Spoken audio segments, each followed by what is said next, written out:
Tes.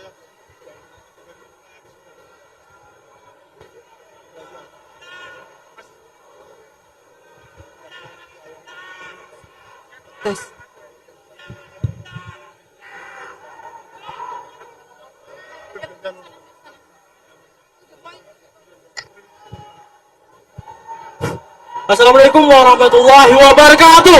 Waduh. Oke, terima kasih moderator atas waktunya. Yang pertama langsung saja karena to the point katanya moderator kan. Yang pertama, saya bertanya tentang visi Bapak yaitu adil dan makmur untuk semua. Yang pertama, saya berbicara mengenai adil nih. Saya langsung bertanya kepada Pak Anies, yang dimaksud apa yang jadi standar Pak Anies tentang adil gitu. Tentunya adil bagi kita dan bagi Pak Anies itu berbeda tuh. Saya bertanya ini agar kemudian saya tahu tuh adil yang dimaksud Pak Anies itu seperti apa. Itu yang pertama. Yang kedua, dalam penegakan hukum ada banyak kasus HAM, ada banyak kasus korupsi tuh. Dalam kasus HAM, contohnya Kanjuruhan, yang disalahkan malah angin. Saya tidak mau itu. Pun, saya tidak mau pemimpin masa depan menyalahkan angin di kemudian hari gitu. Dalam penegakan hukum, kasus korupsi, kalau katanya Mahfud MD korupsi itu sebab korupsi itu karena banyak orang lama di politik seperti itu. Yang kedua karena saling menutupi satu dengan yang lainnya. Dalam KUHP baru dalam pasal 100 dikatakan bahwa hukuman mati itu dalam masa percobaan 10 tahun.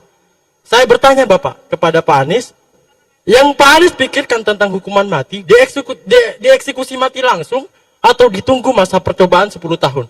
Itu pertanyaan yang kedua. Pertanyaan yang ketiga tentang kemiskinan.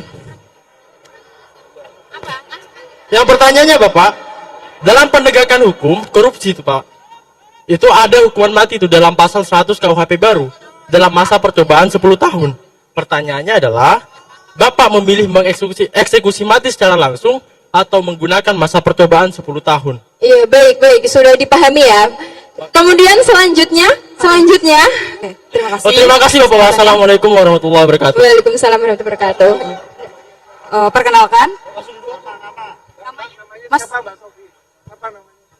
Khairul Ikmam Bapak dari UAD. Khairun dari UAD.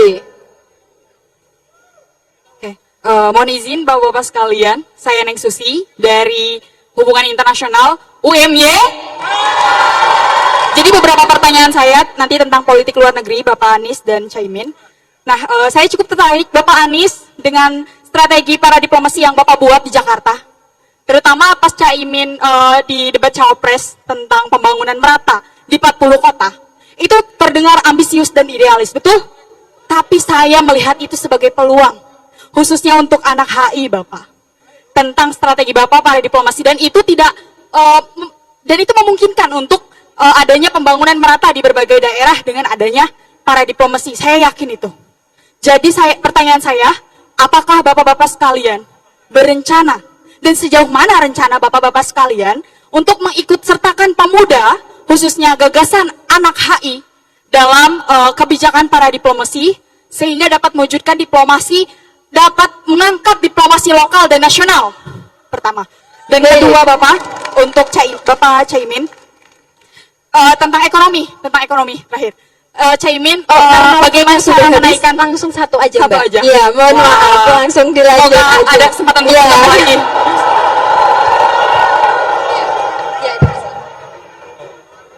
Assalamualaikum warahmatullahi wabarakatuh.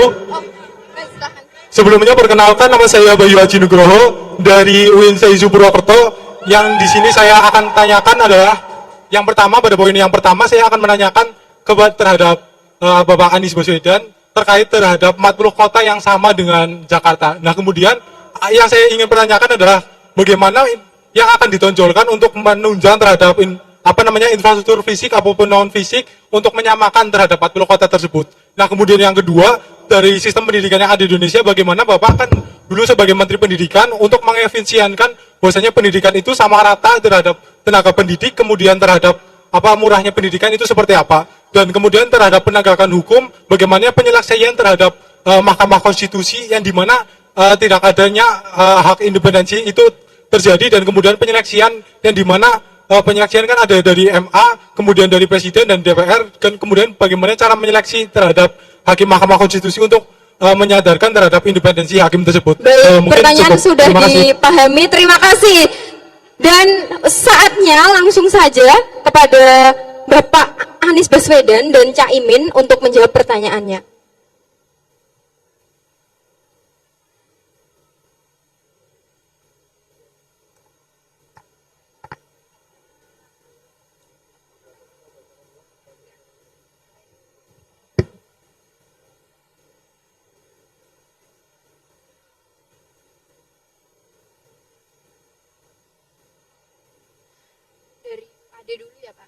Dari UAD, apa yang dimaksud dengan adil dan makmur dalam menegakkan hukum? Kan ada kasus HAM, dalam menegakkan hukum ada hukum mati, lebih memilih mengeksekusi secara langsung atau dihukum 10 tahun, Bapak?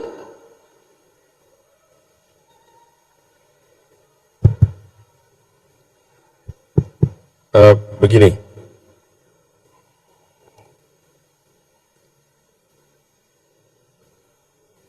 pertama soal ketika bicara tentang adil dan rasa keadilan. Adil itu bisa abstrak, rasa keadilan itu nyata.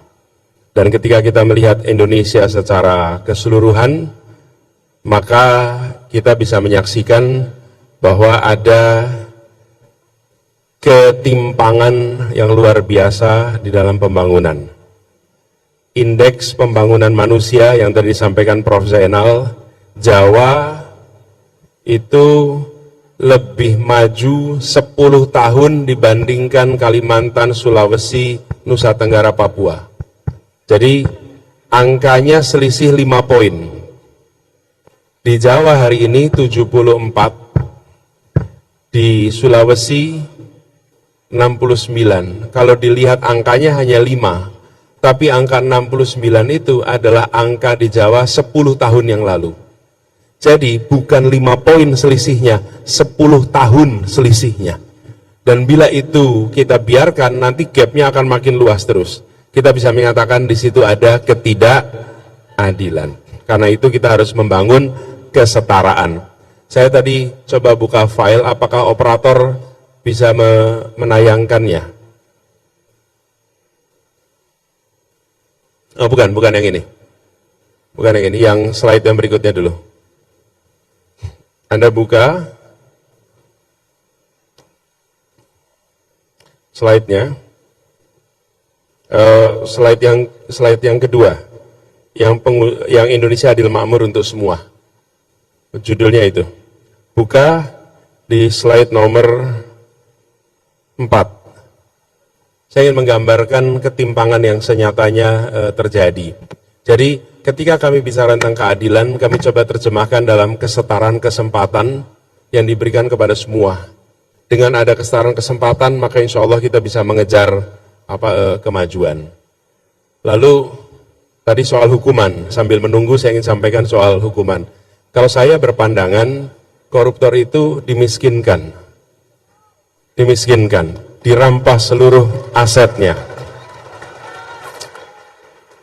Dan menurut saya bukan hukuman mati pada fase ini. Kenapa?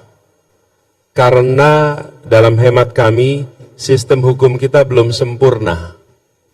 Ada ruang kekeliruan, dan kalau ruang kekeliruan itu terjadi, kita tidak bisa mengoreksinya, karena yang sudah dihukum tidak bisa dikembalikan. Bila Anda temukan 5 tahun, 10 tahun yang berikutnya, ternyata ditemukan fakta-fakta baru, Anda nggak bisa mengembalikan itu. Jadi kami merasa dimiskinkan itulah solusi yang paling tepat untuk koruptor. Karena kalau tidak, koruptor akan terus jalan leluasa melenggang. Slide berikutnya, slide 4. Slide 4. Benar, next-nya. Yang tadi. Next. Slide berikutnya.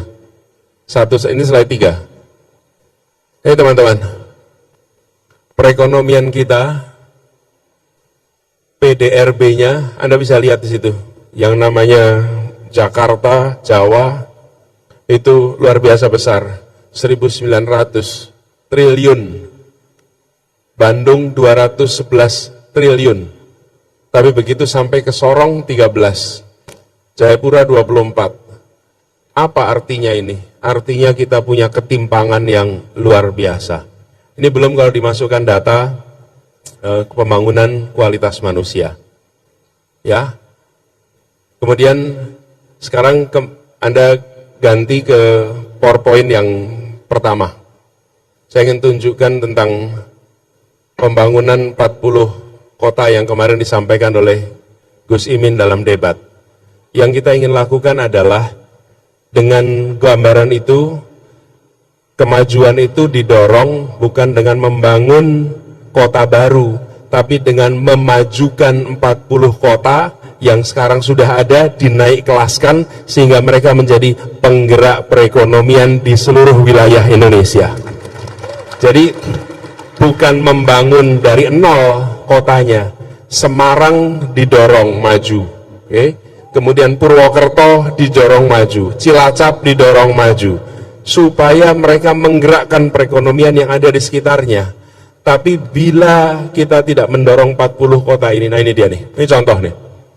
Jadi 40 kota ini sebagai kebutuhan, ini bukan kota-kota yang nol.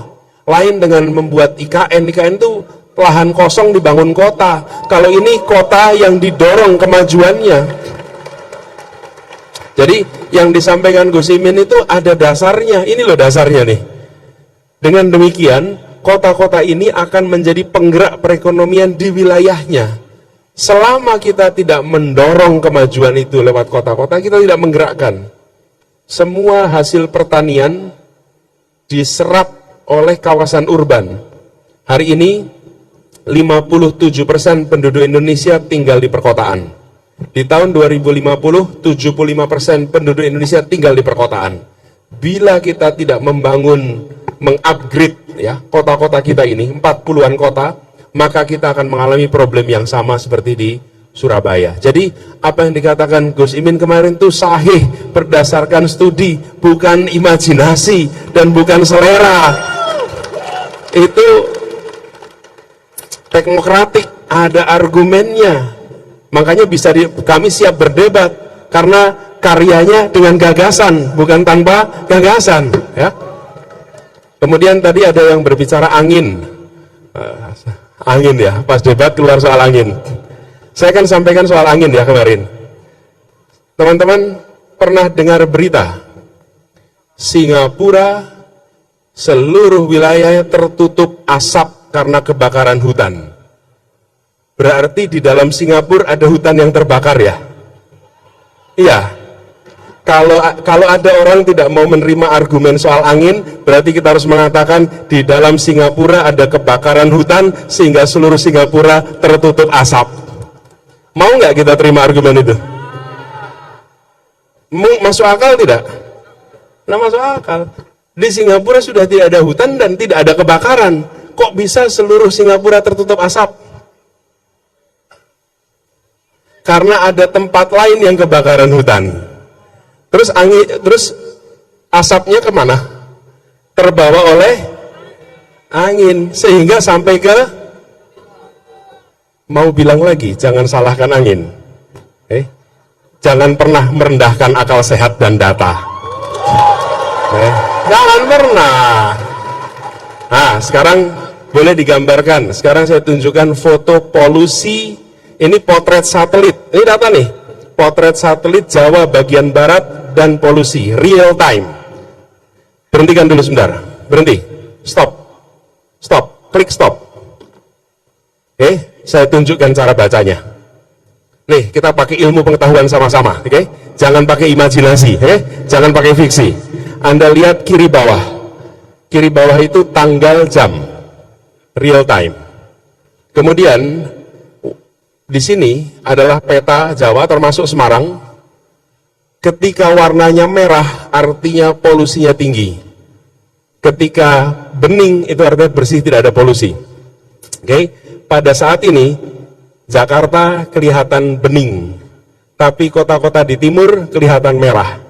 Sekarang foto satelit ini tiap jam dilakukan terus-menerus sampai tergambar pergerakannya. Silahkan Anda lihat di mana sumber warna merahnya dan di mana yang nanti akan menjadi tertutup itu. Coba dinyalakan. Mari kita pakai ilmu. Nah, dilihat. Ada masa Jakarta merah, ada masa Jakarta bening. Ada masa Semarang merah, ada masa Semarang bening. Sumbernya dari mana tuh? Titik-titiknya itu. Titik-titiknya adalah pembangkit listrik tenaga uap yang menggunakan batu bara yang asapnya keluar ke atas. Oke? Dari beberapa titik saja itu. Itulah yang bergerak. Yang menggerakkan siapa? Yang menggerakkan jin. Yang menggerakkan siapa? Jadi kalau mau sih ada orang yang bilang jangan cerita soal angin, maka dia tidak menghormati ilmu pengetahuan. Nih, lihat tuh. Tapi memang untuk paham ini perlu baca data. Kalau tidak pernah baca data, ya pasti begitu pikirannya. Nih, Anda bisa lihat di sini. Dengan melihat ini, teman-teman sekalian, Anda tahu kenapa ada masa polusinya tinggi, ada masa polusinya rendah.